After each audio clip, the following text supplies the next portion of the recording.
Good, welcome to this week's What's in the Box, and for this week we're taking the box overseas. We're looking at some volumes called L'Illustration. They were first published in France in the 1840s. They ran until about 1944, I think, but just beautifully illustrated volumes, and really shows you what can be done, what was done at the time, and how the sense of artistry.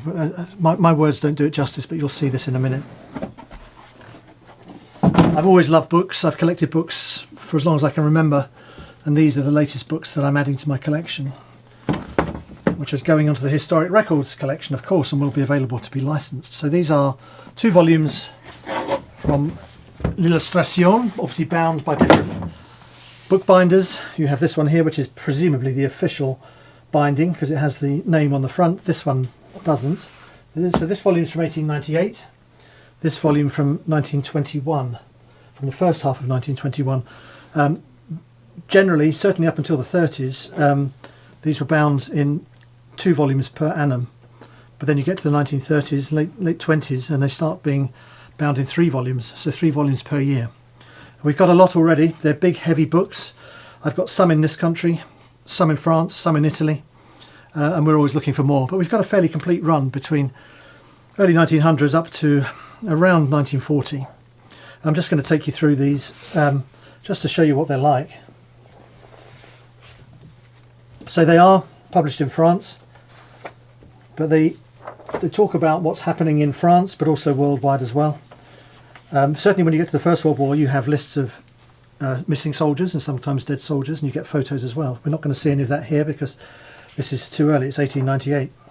But just look at the beauty of that illustration. Those illustrations, for instance, the French poilus there in the uniform.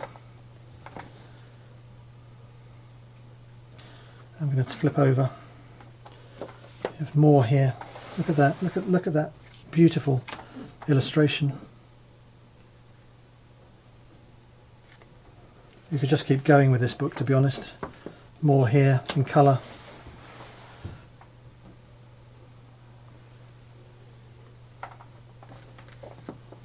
Look at that.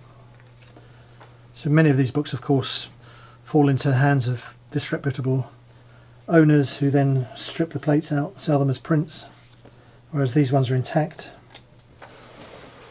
Beautiful artwork again. All printed on the page, these ones, but as we'll see in the later edition, you have tipped in plates. Look at that. It's a picture of a train. And the driver here, or the fireman, it almost looks as though it's been hand coloured by a later owner, but it's not. That's how it was printed. And this is printing in the 1890s. Look at the sophistication of the way it's been put together. So that's 1898. We get to 1921. As any historian will tell you, 1821 was a significant year in French history, and that's because that's when Napoleon died in exile on Elba. He died of stomach cancer in 1821. This is the edition for 1921, May 1921. This is what's called a tipped-in plate. So this is a separate plate which has been tipped in, i.e. stuck in, affixed, if you like. It's not printed as part of the book. So there's a tipped-in plate there, and here you have this absolutely superb illustration of Napoleon emerging from the tomb a year after his death.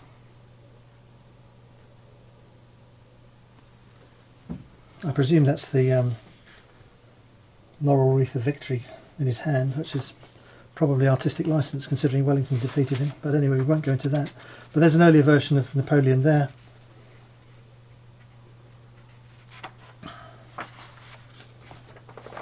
And again, more plates, which we'll come to. Yeah, look at that. Napoleon's tomb. Look at the colours, just the vividness of the colours of these illustrations.